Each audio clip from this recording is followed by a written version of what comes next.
Olá, pessoal. Pop novamente aqui com vocês. Hoje a gente vai falar sobre turismo. Nós vamos viajar pelo mundo num papo com uma pessoa que é experiente, já viveu muita coisa na área de turismo. E eu estou aqui com o Ronaldo Malta, que é o nosso entrevistado de hoje. Tudo bem, Ronaldo? Como vai? Tudo bom? Ronaldo, como é que você entrou nesse mundo aí do turismo? Você sempre trabalhou com turismo ou você veio de outro lugar Boa pergunta. E caiu aí de paraquedas? Boa pergunta. Caí meio de paraquedas mesmo. O que você fazia antes? Eu sou engenheiro mecânico. Ah. Trabalhei 5 anos na Fiat e um belo dia resolvi empreender. Uhum. Mas aí, quer dizer, você, quando você quis empreender, você queria empreender dentro da área que você conhecia, que era engenharia. Eu mesmo na engenharia mecânica, eu sempre tive ligação com a área comercial. Uhum. Eu, por exemplo, na Fiat mesmo, era o cara que fazia o contato comercial com as fábricas na América do Sul. A gente fabricava aqui as peças e montava nos outros países. Então, eu sempre tive Você que fazia ligação com os fornecedores. Isso. E tinha que viajar, né? Tinha que viajar. Então, o que aconteceu? Eu fiquei 1 ano na Itália antes, quando entrei na Fiat, eles preparando o nosso grupo para exercer as funções dentro da fábrica, e depois eu fiquei viajando aí direto. E chegou uma época que eu olhei e falei, cara... Viajar é melhor do que fazer carro. Não é isso, eu gostava muito da parte comercial. Uhum. Eu resolvi abrir com um amigo uma empresa de importação e exportação. Chamava-se Recome, Representação e Comércio Exterior. E eu pedi demissão da Fiat para trabalhar nessa empresa. E trabalhei durante uns 2 anos. Só que eu não te conhecia e não preparei a empresa. A minha empresa tinha um cliente só, grande e bom. O cliente quebrou, a minha empresa... Quebrou junto. Eu tive que buscar outras coisas. Solidária, né? Uma empresa solidária, né? Solidária, claro. E eu tive que buscar outras coisas. E, por incrível que pareça, eu encontrei um amigo meu que eu estudei na FEI, em São Paulo, que era o cara de São Paulo, que ele trabalhava fazendo, na época, telemarketing para uma agência de divulgação. Ele tinha uma agência que fazia o telemarketing de hoje para divulgar uma academia de ginástica, que era uma das primeiras academias de ginástica clubes que tinha no Brasil. Começou em São Paulo. E ele me procurou e falou, pô, vamos abrir uma no Rio? E a gente montou aqui no Rio de Janeiro a La Maison. Eu morava em frente à La Maison, então, na Lagoa, isso. E eu frequentei a La Maison. Então você foi meu aluno. Yeah. Tá vendo? E a La Maison, ela foi a primeira academia clube do Rio de Janeiro. Academia gourmet, né? Que era toda chique. Era La Maison. toda chique. Era aliás, bacana. Eu saí de lá por causa disso. Porque eu não podia ir todo dia com a mesma roupa. Então tinha que mudar de roupa todo dia. Aí eu falei, não, eu vou gastar muito dinheiro aqui. Mas aí eu mudei para outra academia mais popular. A gente conseguiu, em 4 anos que eu fiquei lá com a La Maison, a gente conseguiu fazer um trabalho maravilhoso. Sim, mas e o turismo? Onde é que é o turismo? Aí, o que aconteceu? Eu tinha um sócio na La Maison que ele recebeu uma herança e fez uma proposta para comprar a minha parte.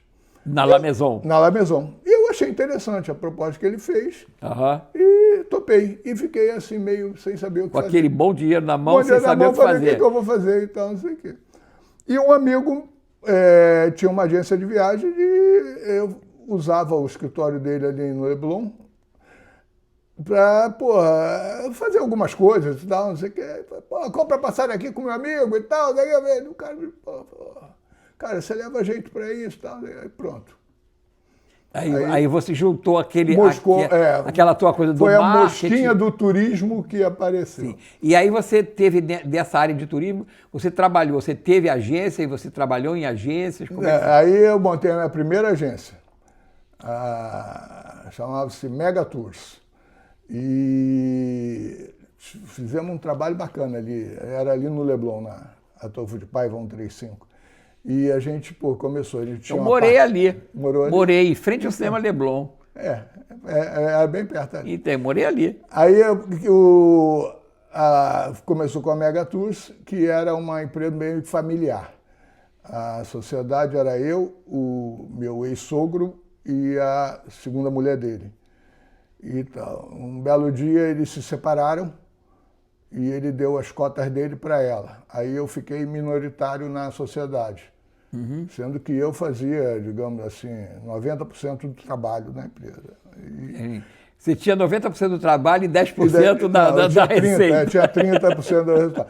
E tal, aí eu, conversei com ela, falei, poxa, você vai, vamos ficar pelo menos meio a meio e tal. Ela não quis e eu vendi minha parte para ela. Aham. E fui empreender sozinho. E eu já saí de uma agência de viagens para criar uma operadora de turismo. O que difere o agência de uma O operadora? atacadista do varejista. A agência vende o produto e E o operador prepara pre- o produto. Tá, por exemplo, se eu for fazer um cruzeiro nas Bahamas, tem uma empresa que opera o cruzeiro e tem uma agência que vende o pacote. É isso? O cruzeiro tem as empresas que vendem, comercializam Sim. o produto ali. Você tem o avião, você tem as companhias aéreas, Sim. você tem os Mas, hotéis. pois é, então, mas o operador o que faz? Ele junta tudo, ele monta o pacote. Ah, tá. E a agência vende o pacote. E ele bota para as agências vender. Tá. É assim que funciona a cadeia do turismo. Tá. Então, o que acontece? Nessa época, era um turismo bem diferente. Era a época que era do Telex. Telex. Eu peguei uma parte do Telex. Aí depois passou para o fax. Você não tinha internet ainda. Era um outro Naquele turismo. tempo tudo era mato, né? Quem queria viajar dependia do agente de viagem para fazer a viagem. Sim. E o agente de viagem dependia do operador para preparar os produtos que ele ia vender. Entendeu? Então, tinha uma estreita ligação. As companhias aéreas dependiam das do operador e das agências Tá. para poder ter passageiro nos voos. Tá. Então, era um outro mercado de turismo, né? E foi a minha primeira operadora, chama Avatur. Avatur, você vai lembrar, teve anos 90 e pouco, criaram aquele programa na Globo, que era o Sai de Baixo. Sim. Que era o seu Vavá, que tinha a Vavatur. Sim. Lembra disso? Lembro do Vavatur. Eu lembro que a Avatur ficou mais conhecida por causa desse programa do que por Ele passou a fazer merchandising para você. Eu fazia o merchandising para mim, exatamente. Então, a gente funcionou super bem na época que teve o Plano Real, que o dólar era quase R$1. par. Era par com Era real. par com real. A gente tinha fretamentos saindo do Rio de Janeiro para Cancún, porque era mais barato você ir para Cancún do que para Fortaleza, pegar uma praia. Então, o que acontece? A gente conseguiu fazer um trabalho bem bacana nisso. Até que o real começou a se desvalorizar perante o dólar. E foi quando virou um pouco o jogo. Passou a ser mais barato você vir para o Brasil do que sair daqui. Tá. E o que é a internet? E hoje em dia você tem muita facilidade de comprar uma passagem, de fazer comprar um pacote pela internet. O que a internet afeta o teu trabalho? Atrapalha ou ajuda? Ajuda muito. Isso que eu queria ouvir de você. Por que ela ajuda? Por quê? Porque hoje você consegue, através da internet, minimizar os teus problemas. Então, você usa a internet para também buscar soluções. Lógico. Tá? Mas a concorrência da internet, por exemplo, eu posso comprar uma passagem pela internet, posso alugar um carro ou fazer uma reserva num hotel pela internet. Sim. Por que eu vou fazer pela agência? Qual é a vantagem de eu fazer pela agência? Tá bom. Lembra da pandemia? Sim. Lembra? Sim. Todo mundo comprava pela internet. Quando parou tudo, que as pessoas começaram a ter que mexer no bilhete cancelar o hotel, fazer o negócio. Tá. Como é que Então, aconteceu? Exatamente. Todo mundo teve problema. Não, eu vou... E outra coisa, o agente de viagem, ele é digamos assim, ele é o conselheiro. Sim. Eu vou te dar um exemplo disso aí que você está falando, conselheiro. Eu fui comprar uma passagem recentemente com você. Tá, é verdade. Certo? Verdade. E aí eu fiz, eu quero fazer isso, tal dia, então eu vou para tal lugar, assim. E você, tudo bem, tá? Aí você virou para mim e falou assim, Sérgio, teu passaporte vai vencer no meio da viagem. Você já viu isso? Eu falei, não. Então olha, porque olha só, e não adianta. Eu falei, não, mas eu vou voltar em janeiro e meu passaporte só vence em janeiro. Sim, mas se você não tiver o passaporte válido 6 meses antes, você falou isso, você vai ter problema na imigração. Isso aí. E eu falei, cara, e se eu tivesse comprado pela internet? Não tinha ninguém ia me dizer Ninguém isso. ia te falar isso. Então, esse é um dos fatores. Então, eu queria trazer esse até esse a assessoria do agente de viagem, ela é importantíssima quando você vai preparar uma viagem.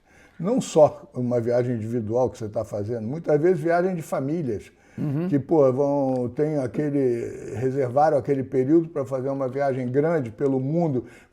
Você, sem ter a assessoria de um agente de viagem experiente, você vai ter problema fatalmente. Sim. Porque são muitos detalhes numa viagem que tem que ser chamada a atenção. Porque você aluga um carro, aí você chegar na Europa, o carro com a tua carteira de motorista, vai chegar lá, a locadora pode não te entregar o carro. Por quê? Porque na internet não disse que você precisava tirar a carteira internacional. Entendeu? Então são pequenas coisas, aí começa a ter o problema.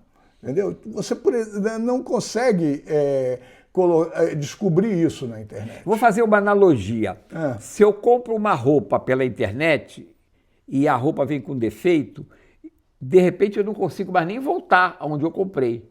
Eu não sei mais o que é aqui. Se eu compro numa loja, eu sei onde é a loja. Sim. Eu vou lá na loja e vou trocar. Exatamente. É a mesma, mais ou menos, a lógica é a mesma. Então, se eu mais ou menos eu não tenho apoio para, se houver algum problema, quem é que vai resolver meu problema? Claro, exatamente. Eu não queria falar não, mas eu vou falar. Fala. Na época tá aqui para isso. Você está sendo pago para isso. Quando nós tivemos uma pandemia, só para você ter uma ideia, eu desde que eu entrei no turismo, logo depois eu comecei a participar o turismo tem uma associação, que é a Brasileira de Agência de Viagem. Eu sou conselheiro... A BAV, né? A BAV. Eu sou conselheiro da BAV já tem uns 30 anos, por aí. E já fui diretor. É uma associação que a gente usa como uma chancela das agências de viagem. Selo de garantia. Selo de garantia. Então, para você ter uma ideia, quando ocorreu o problema da pandemia, a empresa que mais vende passagens e serviços pela internet aqui no Brasil, na época, era a Decolar, que é a Despegar Internacional, que aqui no Brasil era a Decolar. A Decolar não tinha o atendimento telefônico para resolver os problemas que estavam acontecendo com os cancelamentos de voo, com as pessoas que queriam reembolso, a pessoa que não tinha avião para voar, você tinha que mexer naquilo ali. Então, o que aconteceu? A gente estava com um problemão, porque a Decolar era uma tremenda empresa, com milhares de pessoas, e não tinha atendimento. Começou a pipocar um monte de reclamação disso, aquilo outro. E tinha uma outra operadora de turismo que estava com problemas financeiros na época, uma operadora grande, que eu não vou falar o nome, e que na época a gente estava com risco de ter quase 300 funcionários sendo demitidos por causa disso. A BAV costurou um acordo e pegou esses funcionários que seriam demitidos, que estariam em aviso prévio, e chegou para Decolar, você vai fazer o seguinte, você vai admitir esse pessoal aqui para resolver o problema dos teus passageiros. Então, foi aí que se resolveu o problema e não aconteceu nada mais grave. Entendeu? E aí fala, mas é mais barato comprar na internet. Negativo. Não é. A não ser que seja notívago, aqueles caras que ficam na madrugada catando voo para ir para São Paulo mais barato, que não sei o quê, pode até achar uma passagem mais barata, mas não é. As companhias aéreas, elas têm um preço que está divulgado no portal dela e as nossas ferramentas de reserva, elas são diferentes, são sistemas de distribuição. E esse sistema de distribuição tem preços diferentes. Mesmo eu botando a minha comissão aqui... Ainda sai mais barato? Sai um pouquinho mais barato. Ou então sai um pouquinho... E vocês também têm o seguinte, vocês sabem qual é o dia que é mais barato, a hora que é mais barato, a companhia que está naquele momento mais barata, que a gente não sabe, que a gente entra na internet e não sabe. E vocês têm que entrar companhia aérea por companhia aérea, então... Aí você fala assim, o nosso... sistema de busca é totalmente diferente de vocês. Uhum. A gente tem informações que a gente recebe diariamente de hotéis que estão com ofertas disso, aquilo outro, que a gente não coloca, entendeu? Uhum. E o que é melhor hoje para você? O turismo interno ou o turismo para o exterior? Eu já trabalhei e no turismo eu já fiz de tudo um pouco. Sim. Quando eu acho o turismo interno muito caro em relação ao exterior. Não, depende do câmbio. Sim, mas em geral... Para quem vem de fora. Não, estou dizendo, se eu quiser fazer um turismo dentro do Brasil, eu acabo gastando mais do que se eu fizer um turismo para fora. Você hoje tem destinos no Brasil que estão caríssimos. Sim. Caríssimos. O próprio Sul. Mas o que encarece o turismo? O Brasil combustível? Não é o combustível. O Brasil tem uma oferta de voo muito pequena. Você tem hoje o que encarece o preço final, porque o que é o preço do pacote? Ele é o avião, mais o hotel, mais o serviço, mais o quê? O grande problema é que nós não temos uma competição de empresas aéreas para baixar o preço. Você não tem low cost no Brasil. Uhum. É um dos poucos países continentais que não tem empresa low cost. E a gente aqui temos 3 empresas aéreas que elas entre si mantêm o preço alto. Acaba virando um monopólio. Né? Tipo um monopólio. Então o que acontece? Mas mesmo assim, você quando vai comprar um pacote para o Nordeste, para o Sul e tal, é melhor você comprar através de um pacote turístico ou através de uma operadora do que você ir na internet e ficar buscando. Por quê? Porque as empresas aéreas elas dão tarifas especiais para as operadoras montarem pacotes para fazer o negócio. É o caso, por exemplo, quem tem o negócio, ele tem que fazer um preço diferenciado para o distribuidor e não pode fazer o mesmo preço para o cliente final, né? Exatamente, não pode mesmo. Ele tem que ter um preço diferenciado. E eles respeitam isso, tá? Uhum. A cadeia, ela obedece essa norma. Você acha que o turismo no Brasil está estagnado, está crescendo, está decaindo? Como é que você olha esse mercado de turismo em geral, né? Não só venda de passagem, mas tudo. O turismo, ele praticamente zerou na pandemia e aos poucos ele vem... Está se recuperando. Vem se recuperando. Tudo o que eu vou te dizer são baseados no que aconteceu nesses 5 anos, de 2020 para cá, que foi a oferta de voo se aumentar, você vai ter um turismo exportativo maior ou um turismo receptivo maior. O que acontece é que nós estamos muito, mas muito subdimensionados em termos de voos. Então acho que o grande ofensor do negócio é o voo. Vou te dar um exemplo. A American Airlines, antes da pandemia, ela tinha 97 voos semanais para o Brasil. Hoje, ela tem 20 e poucos. Entendeu? Isso é uma companhia aérea. Então, para você ter uma ideia, como é que a dimensão... A gente pode imaginar que o crescimento do turismo, a expansão do turismo está muito em função de maior oferta de voos. Sim, claro. Porque a maior oferta de voos, baixa o preço, tendo um preço mais baixo... Você atrai mais clientes. Passageiro. Entendeu? Tá, Agora, uma coisa importante nisso tudo que a gente está falando é levar em consideração que o turismo ele está muito ligado ao teu sonho. O turismo que eu estou falando, o lazer, tá? Não estou falando do turismo corporativo, da passagens, viagens corporativas, nada disso. Estou falando do turismo em si, o lazer. O lazer está ligado ao sonho. Então, a gente tem que sonhar, tá? Que vai melhorar. Essa é a grande verdade. Tem que ser otimista. Tem que ser otimista. Tem que achar que vai dar certo. Tudo bem, você tem que ser otimista em tudo, né? Senão você acha que... Não sai de casa. Não sai de casa. É isso aí. E ainda assim, dentro de casa, você pode ter problema, né? Pode ser, é verdade. Se você não for tão otimista. É isso aí. Para a gente fechar, o que quer dizer VAMAR? Isso aí é uma sigla? Não, isso aqui é uma história interessante. Então conta. Eu falei da Avatur. Eu gosto de história interessante. Eu falei da Vavatur. A Avatur, que era a minha operadora. Sim, que a Vavatur fazia propaganda para você. Aí surgiu a ideia, quando a gente estava lá, numa das reuniões, eu tinha uns sócios que eram extremamente criativos em termos de... Eu falei, vamos criar uma empresa para vender cruzeiros marítimos. Então, nós criamos uma marca diferente. Para não vender pela Avatur, o que a gente fez? A gente criou a Avamar. Tá? E resolvemos colocar a sede da empresa em São Paulo, que eu queria, na época, expandir para São Paulo. E a gente pegou uma loja lá na Avenida Paulista, foi para lá e começamos a vender. E o mercado de São Paulo era um mercado extremamente consumidor. E a Avamar já estava trabalhando bem e tal. E a papelada, como bom brasileiro, né, da empresa de legalização, alvará, isso, aquilo outro, rolando.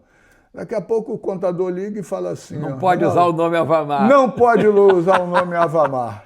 Isso acontece. Já tem empresa pensando, não, tá brincando. Mas como assim, cara? Eu já estou trabalhando, Tira o ar. Tira o ar. Ar. Aí virou Vamar. Tá. Vamar pode? Pode. Então vai ser Vamar. Tá. E não economiza uma letra. Isso foi em 1991.